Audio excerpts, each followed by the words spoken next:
Hey, it's Brittany Inns, your Houston Realtor. So we are here back again in the K Hovnanian community in Pasadena, Texas, called Parkway Trails Villas. And they're a few months away from closing out this community, but there is one home in particular that's ready now, that's available now, that I wanted to show you. And it's the very last home that they're building in that plan, and it's called the Amarillo plan.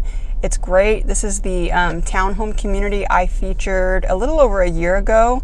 And so now that the community has come along, they're making very good progress to finish out the community in a couple months.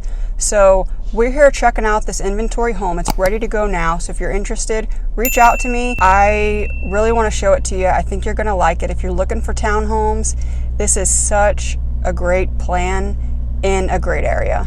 So if you're ready, let's go take a look at it.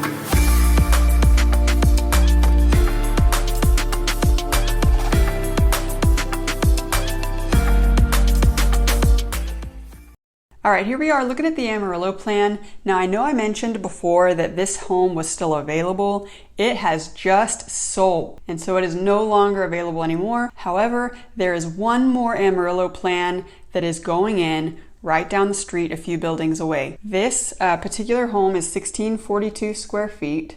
It's 3-bed, 2.5 baths. The laundry is on the second floor with all of the bedrooms, and there's a 2-car garage. Enjoy.